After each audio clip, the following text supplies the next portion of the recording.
Apa pandangan pendapat Ustadz tentang jemaah tablik? Jemaah tablik jemaah yang lurus, berdiri atas manhaj ahlus sunnah wal jamaah, bermadhab 4. Kalau di Indonesia rata-rata madhab syafi'i. Kalau di Pakistan, India, Bangladesh, Cina, Turki, mereka bermadhab Hanafi. Kalau di daerah Sri Lanka, Kolombo, Malibar, Gujarat, mereka bermadhab syafi'i. Kalau di Mesir mereka bermadhab syafi'i. Kalau di Libya, Maroko, mereka bermadhab maliki. Tapi secara akidah mereka madhab ahlus sunnah wal jamaah, persis sama dengan kita. Dan tidak ada keputusan majelis ulama mengatakan jemaah tablik sesat. Saya sendiri sudah meneliti sejak tahun 88 dan ikut dakwah di 35 negara bersama jemaah tablik, dan di seluruh Indonesia kecuali Maluku yang belum saya datangi. Jadi jemaah tablik ini mereka mau menegakkan sunnah Nabi sampai yang sekecil-kecilnya, sampai cara potong kuku telunjuk dulu, jari tengah, jari sini, baru kiri ini, terakhir jempol ini. Sampai cara motong kukunya pun dia cara Rasulullah SAW. Tidur miring kanan. Kalau di masjid dia tidur pakai alas. Haram bagi jemaah tablik tidur nggak pakai alas, karena kalau sedang tidur liur yang dari perutnya keluar itu najis. Jadi mereka ngerti, ada ulamanya, ulama yang mengarang kitab mereka Fadlul A'mal itu Maulana Zakaria, kuburannya di Baqi, di dekat Imam Nafi dan Imam Maliki, Imam madhab Maliki. Yang mengarang Hayatus Sahabah itu dicetak di Madinah 4 jilid dalam bahasa Arab, itu Maulana Yusuf Kandahlawi. Kitabnya dalam bahasa Arab dicetak di Madinah, beliau dosen. Maulana Zakaria itu dosen di Universitas Madinah. Wafatnya pun dikuburkan di Baqi, di dekat Imam Maliki dan Imam Nafi. Perpustakaan Maulana Zakaria itu 32 tingkat. Di Saharanpuri kitabnya lebih dari 32 juta kitab. Bukan orang bodoh, beliau hafal 14.000 hadis di otaknya, di akalnya. Jadi jangan kita cepat-cepat menuduh jemaah tablik ini sesat. Oh, dia akan meninggalkan anak istri 40 hari, 4 bulan. Ya biar aja lah. TKI itu ninggalkan anak bininya 3 tahun, 4 tahun, 5 tahun, diam aja nya klien. Anak kapal itu pergi meninggalkan istrinya 6 bulan baru pulang. Sopir bus pergi sampai ke Jawa, pulang 3 bulan sekali. Apa urusannya mencari dunianya itu? Kalau cuma tablik cari agama, cari iman, biar aja. Ya tapi kan istrinya perlu makanan rohani. Yang mana makanan rohani? Yang itu mana? Yang itu mana? Yang dalam kelambu. Itu makanan rohana, itu bukan makanan rohani. Makanan rohani itu agama.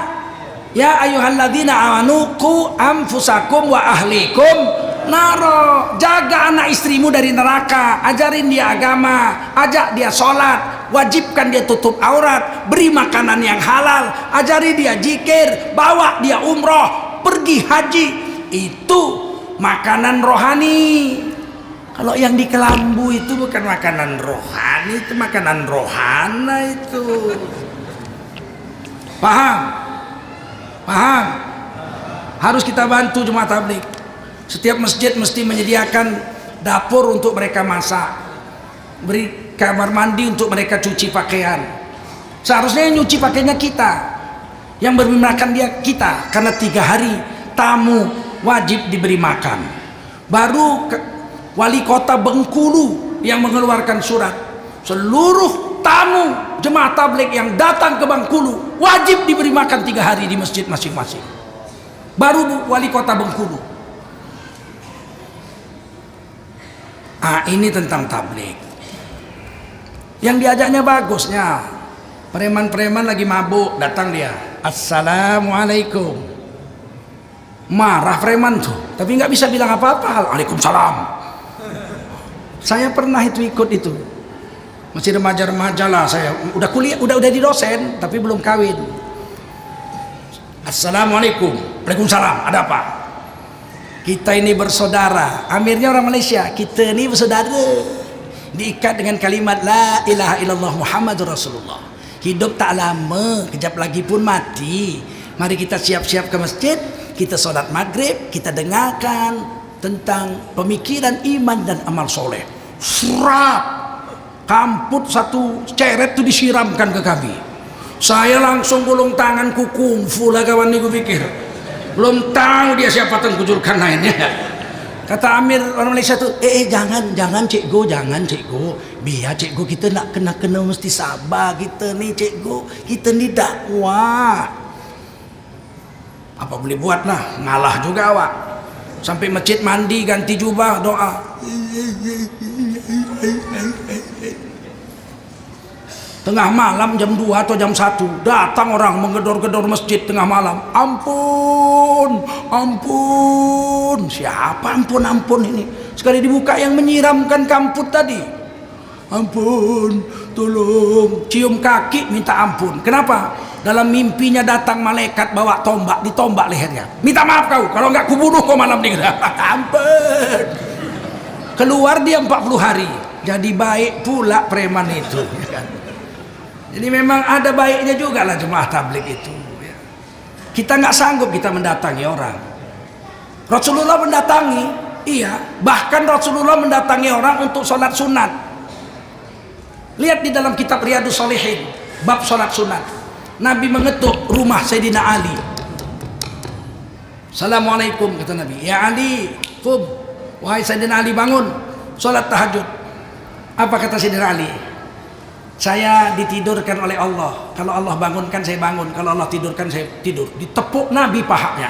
Memang manusia itu wa kanal insana zaluman jahula, menganiaya diri lagi bodoh. Bayangkan kalau jemaah tabligh ketuk pintu rumah kita tengah malam. Tahajud. Kurasa ditangkap polisi semua langsung. Masih dibawanya kita sholat maghrib ke masjid, bagus lah itu. Ya enggak? Bapak kita aja nggak mau ngajak kita ke masjid sholat maghrib. Lebih baik orang itu sudahlah. Kalau kita nggak mau kita diam. Kalau kita mau ikut-ikut, bantu mereka sekuat tenaga. Mudah-mudahan seluruh Islam Indonesia ini bangkit. Kalau orang Islam Indonesia bikin dakwah macam jemaah tabligh itu, ada 230 juta rakyat Indonesia yang Islam. Kalau 20 juta orang aja, 1/10-nya saja bikin dakwah keliling dunia, seluruh dunia orang Indonesia semua di mana-mana. Jemaah tabligh ini yang paling banyak mengislamkan orang di Amerika, di Eropa sekarang ini. Rata-rata orang-orang Eropa itu masuk Islam gara-gara jemaah tabligh.